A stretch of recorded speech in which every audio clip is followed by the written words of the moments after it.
Yo, what's up? Gimana kabarnya guys? Oke, kali ini gua bakalan merekap alur cerita dari War for the Planet of the Apes. Yup, film ini meneruskan sequel-sequel sebelumnya ya, di mana peperangan antara manusia dan monyet yang tak kunjung berakhir. Buat kalian yang belum nonton sequel sebelumnya, kalian tinggal tonton aja.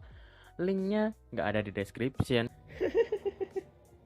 Oke, film ini rilis tahun 2017 yang lalu, disutradarai oleh Matt Reeves, dibintangi oleh Andy Serkis lagi bos sebagai Caesar, terus ada Woody Harrelson, Steve Zahn, dan masih banyak lagi yang nanti bakal gua sebutin satu persatu dalam penjelasannya. Oke, gak usah banyak spoiler di awal, langsung kita masuk ke pembahasannya. Let's go! Di sini ada penjelasan dari sequel-sequel sebelumnya yang menceritakan 50 tahun setelah percobaan ILZ-113 dilaksanakan, yang mana obat tersebut memicu terjadinya bencana yang amat sangat besar parah, yaitu penyebaran virus yang bernama flu simian, di mana virus ini bisa membuat korban yang terinfeksi ini menjadi primitif ya, layaknya binatang ataupun manusia purba. Sontak hal tersebut membuat para manusia, khususnya pasukan militer, berbondong-bondong menyerang kawanan monyet. Dan inilah War for the Planet of the Apes. Di awal scene kita diperlihatkan sekelompok pasukan militer yang tengah menjarah markas monyet. Tapi bukannya menyiksa, malahan tentara tersebut dibuat kewalahan oleh pasukan monyet hingga menewaskan puluhan bahkan ratusan pasukan dari kedua belah pihak, dan menyisakan 3 tentara dan 1 King Kong yang masih hidup.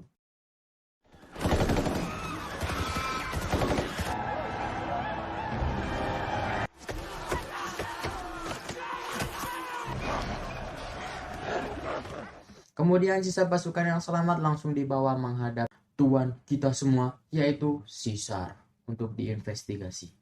Lah, kan King Kongnya itu anak buah Caesar, ngapain ikutan ketangkep?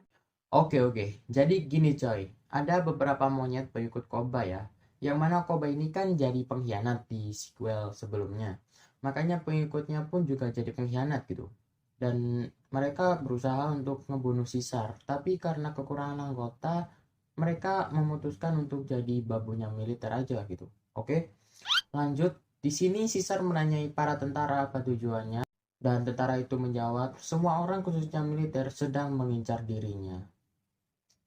Setelah mengobrol, Caesar tidak membunuh pasukan tersebut, melainkan melepaskannya dengan harapan hal itu bisa menjadi tawaran perdamaian bagi kedua belah pihak, dan ingin menunjukkan ke semua orang bahwa monyet itu bukanlah makhluk yang kejam. Di sisi lain, si King Kong berhasil kabur, padahal kan ya juga mau dilepas gitu. Ya udahlah ya. Keesokan harinya, saat para monyet memberikan penghormatan terakhir kepada pasukannya yang telah gugur mendahului kita, tiba-tiba dikejutkan dengan kedatangan sosok kera, dan kera tersebut adalah Rocket dan juga River. River ini merupakan anaknya Caesar ya. Oke. Saat malam harinya, para monyet tersebut diskusi mengenai di mana tempat tinggal mereka yang baru, karena hutan ini sudah tidak aman lagi buat mereka ya kan. Dan akhirnya pun mereka memutuskan bersinggah ke suatu tempat, yaitu gurun pasir.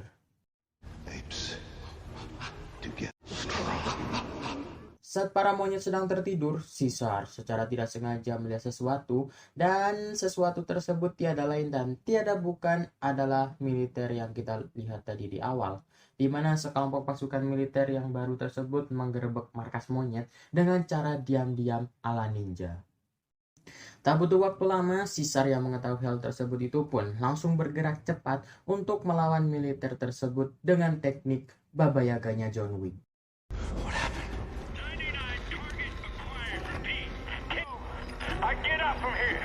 Namun di sini terjadi hal yang tidak diinginkan, di mana River dan Cornelia, yaitu istrinya Caesar, dibunuh oleh kolonel militer. Hal itu pun membuat emosi dalam diri Caesar langsung melunjak dan berusaha untuk mengejar kolonel.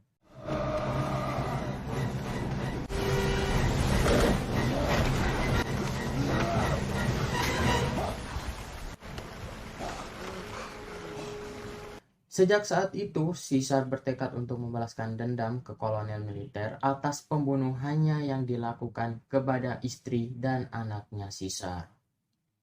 Keesokan harinya, para monyet bersiap-siap untuk migrasi, namun lain halnya dengan Caesar, di mana ia memutuskan untuk pergi ke markasnya si kolonel seorang diri. Saat baru saja berangkat, ternyata Caesar dibuntuti oleh kawanannya, yaitu Maurice, Rocket, dan juga Luka, yang ingin membantu dirinya. Akhirnya mereka berempat pun langsung OTW ke markas militer.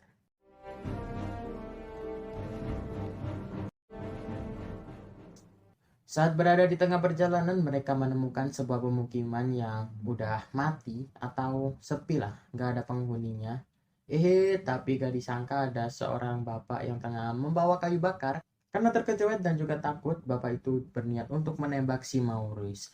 Namun, attack speed beliau kalah dengan attack speed milik Caesar yang membuat bapak itu meninggal dunia di tempat kejadian perkara.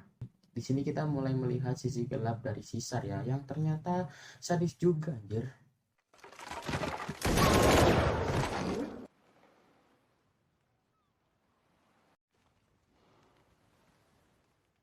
Oke, saat sedang membedah rumah-rumah di sekitar, betapa terkejutnya Caesar CS saat melihat ada gadis kecil yang tidak bisa bicara.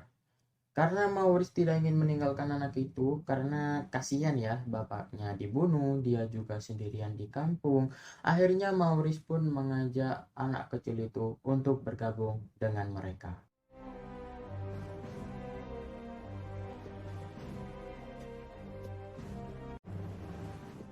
Setibanya di sana, Caesar tidak langsung menerobos apalagi membabi buta layaknya sinetron FTV di SCTV, melainkan ia mengintai terlebih dahulu. Dan di saat yang sama mereka melihat ada King Kong yang berwarna putih yang bernama Winter. Ya, King Kong ini yang kita lihat tadi di awal. Lalu Caesar CS langsung menyelinap masuk dan langsung menginvestigasi si Winter. Dan dari percakapan tersebut kita mengetahui bahwa ternyata si Winter ini berkhianat dengan membocorkan markas rahasia milik para monyet, yang mana hal itu sangat-sangat berhubungan dengan kematian istri dan anaknya Caesar. My son are dead. Saat si Winter hendak meneriaki para militer, Caesar CS langsung membungkam atau apalah itu namanya, menekek ya. Pokok itulah namanya. Hingga tanpa disengaja, Caesar menekiknya terlalu kuat sampai-sampai si Winter ini kehabisan nafas dan kemudian koit. Makin kesini Caesar makin psikopat anjir.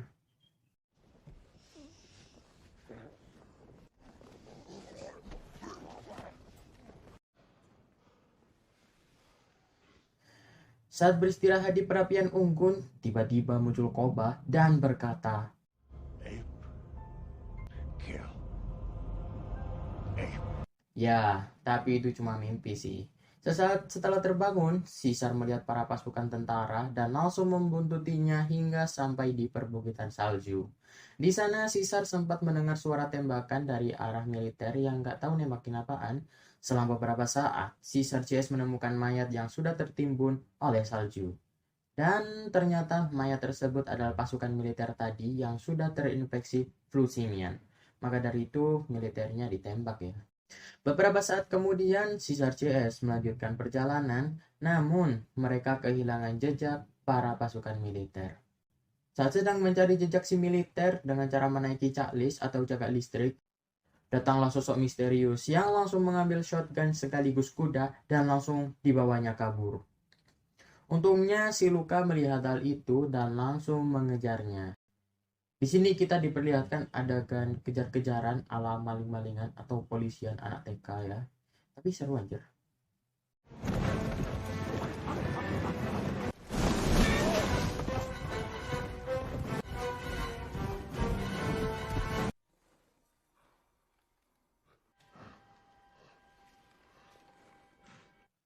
Bukannya si alien preketek Muhammad Ibnu apalagi Pak Ladusing, melainkan makhluk tersebut ternyata juga seekor monyet yang bernama Bad Ape. Usul punya usul, ternyata Bad Ape ini berasal dari suatu kebun binatang di mana ia berhasil kabur dari pembantaian yang terjadi di sana. Ia juga sempat mencuri makanan di markas militer yang artinya ia tahu di mana markas militer itu berada. Caesar yang melihat ada peluang untuk membalaskan dendam langsung meminta tolong ke Beth untuk diantar ke sana. Singkat cerita, mereka sudah sampai di sana dan saat di sana mereka mengintai dari kejauhan. Tiba-tiba mereka dikejutkan dengan kedatangan security. Riders.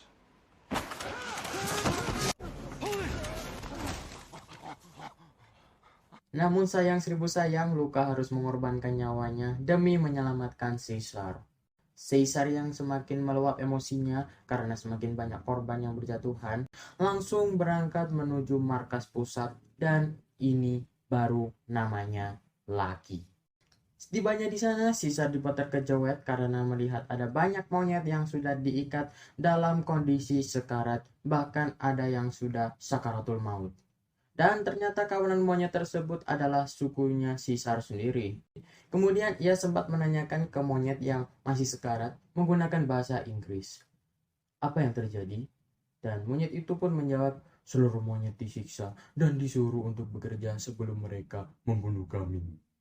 Karena keasikan menyesal sampai-sampai si Caesar tidak sadar kalau ada pasukan yang hendak memukulnya. Dan ya, dipukul lah sampai pingsan. Saat siuman, Caesar diajak ngobrol sama si kolonel, kemudian mereka memasukkan Caesar ke dalam sel tahanan. Di sini kita bisa lihat kalau para monyet itu sudah kecewa sama Caesar. Soalnya kan yang dipikir sama monyet itu Caesar itu pergi kabur ya. Padahal kan niatnya Caesar berbeda gitu. Jadi salah paham. Caesar kan mau balas dendam coy. Oke lanjut. Keesokan harinya, para monyet tersebut dipaksa untuk bekerja rodi. Hal tersebut diperparah lagi oleh para monyet yang belum dikasih makan dan minum sejak mereka datang ke sana. Kemudian scene beralih ke salah satu monyet di mana monyet tersebut mengalami kecelakaan, tapi bukannya ditolong lalu dibawa ke UKS untuk diberi es teh hangat, monyet tersebut malahan dicambuk beberapa kali hingga Caesar yang melihat hal itu pun menjadi tidak tega. Karena teriakan lelaki sejati tersebut sontak membuat para monyet menjadi semangat dan kembali percaya kepada Caesar. Setelah itu si kolonel menyuruh para monyet untuk kembali bekerja, namun Caesar dengan sifat gentleman berani dan rutin membayar iuran paguyuban sekolah anaknya mengajukan satu persyaratan, yaitu kolonel harus memberi makanan dan minuman kepada seluruh monyet. Namun awalnya si kolonel menolak dan mengertak si Caesar dan mengancam akan membunuhnya. Tapi para monyet yang masih percaya kepada Caesar memilih untuk bekerja walaupun kelaparan. Kemudian scene beralih ke roket CS yang sedang mengamati situasi dari kejauhan. Di malam harinya Caesar diminta untuk menghadap kepada si kolonel untuk diajak bicara. Dan dari percakapan tersebut kita mengetahui informasi bahwa si kolonel ini melakukan semua ini karena dulunya si anak kolonel pernah terkena virus flu simian, di mana anaknya seolah menjadi primitif ya, layaknya binatang, tidak bisa bicara, menjadi gila. Karena tidak tega melihat hal itu, akhirnya si kolonel ini memutuskan untuk membunuh anaknya sendiri daripada terus-terusan melihat anaknya yang semakin menderita. Dan hal ini juga membuat tujuannya menjadi jelas, yaitu membunuh seluruh monyet agar seluruh manusia tidak mengalami hal serupa yang dialami oleh anaknya. Selesai dengan itu, kita langsung diperlihatkan roket CS yang sedang menyusun strategi untuk menyelamatkan para kera. Saat mereka berdiskusi, si Beth tidak sengaja menginjak lubang yang sangat besar dan ternyata lubang tersebut adalah terowongan guys, anjay. Dan terowongan ini memiliki jalur tepat di bawah base camp dari markas militer.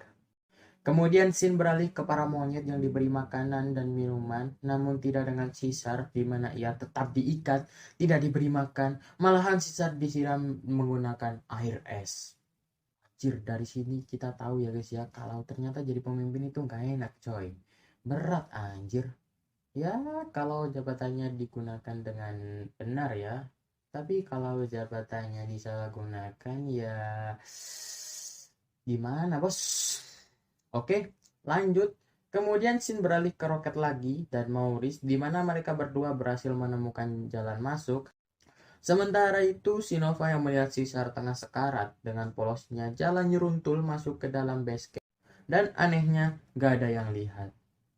Setibanya di sana, ia melihat Caesar yang bobrok sekali keadaannya. Si Nova pun akhirnya memberi makanan serta minuman kepada Caesar.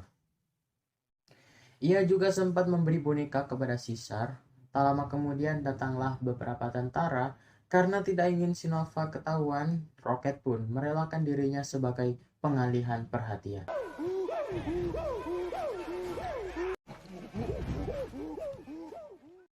Keesokan harinya, kolonel menyuruh Caesar dan para monyet lainnya untuk bekerja rodi.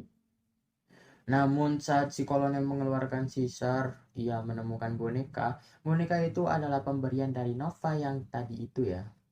Para monyet tersebut tidak kehabisan akal, mereka pun memberi lokasi tepat bagian-bagian yang ada dalam base camp milik militer ke Maurice dengan cara menghitung langkah demi langkah mereka.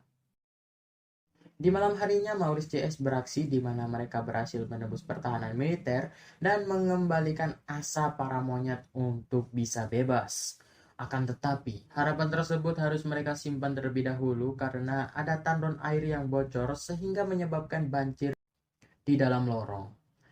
Tapi bukan Caesar namanya kalau tidak memiliki 1001 solusi. Enggak juga sih, lebay anjir. Lanjut, akhirnya para monyet tersebut memancing salah satu penjaga dengan cara melempari tai atau lumpur, entahlah, kucing anjir, hingga membuat penjaga tersebut masuk dalam perangkap.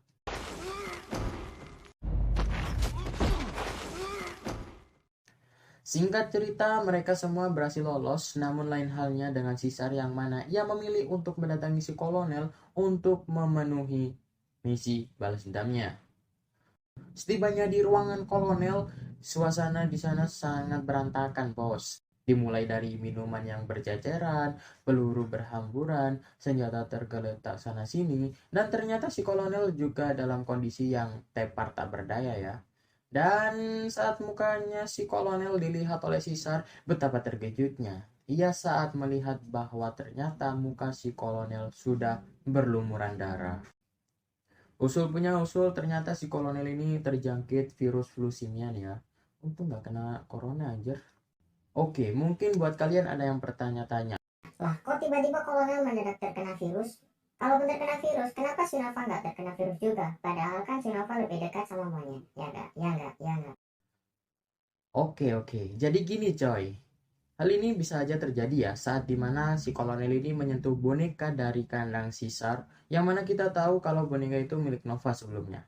Nah, sedangkan si Nova sendiri sebenarnya juga terinfeksi dengan ciri-ciri dia nggak bisa ngomong, ya kan?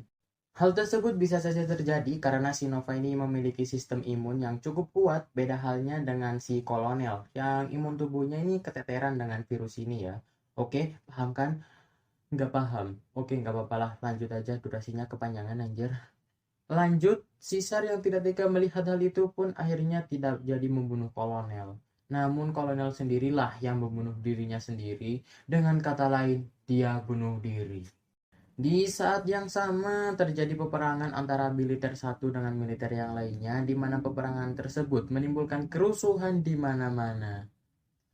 Dan di sini ada momen di mana si Caesar ini hendak melempar granat ke tabung minyak, namun ada pressure, yaitu tentara militer yang dilepaskan oleh Caesar tadi di awal, yang langsung menembakkan anak panah ke tubuh Caesar.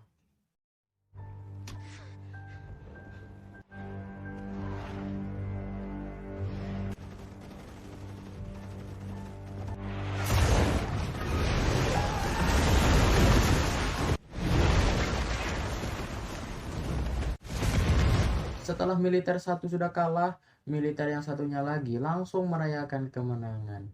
Namun tak bertahan lama terjadi salju longsor yang diakibatkan oleh ledakan tadi yang membuat para militer langsung rata dibuatnya. Namun beruntung bagi Caesar dan para monyet yang lainnya karena berhasil bertahan dengan cara menaiki pohon. Perang pun selesai, kini para monyet pun membangun rumah baru di gurun pasir. Dan di ending kita diperlihatkan Maurice yang sedang mengobrol dengan Caesar, di mana Maurice melihat terdapat luka di tubuh Caesar, dan Caesar pun mati dengan tenang. Dan juga sebagai The Legend of the Ape. Anjay, keren banget anjing. Tamat. Widih, keren banget coy. Menurut gua film ini cukup bagus ya. Cukup, belum ke yang wah banget. Soalnya final war-nya itu kurang coy menurut gua kirain sisarnya ini bakal duel satu lawan satu lawan kolonelnya coy. Nanti si kolonel ini apa ngeluarin jurus kungfu kayak nanti si Caesar kayak John Wick, anjir keren anjing. Tapi ternyata ya gitulah. Kurang bagus. Justru yang bagus itu sebenarnya yang kedua, tapi gak bisa gua bahas coy, filmnya nggak ada di Telegram, dan di Google pun juga nggak ada. Ya ada sih, cuman downloadnya aja yang susah. Jadi kesimpulannya dari film ini adalah kalau kita disakitin orang, jangan diam aja bos, tapi lawan dia. Kalau bisa bawa teman sebanyak-banyak mungkin, kalau gak bisa mending gak usah daripada nanti kayak sisa. Oke, thanks for watching, goodbye.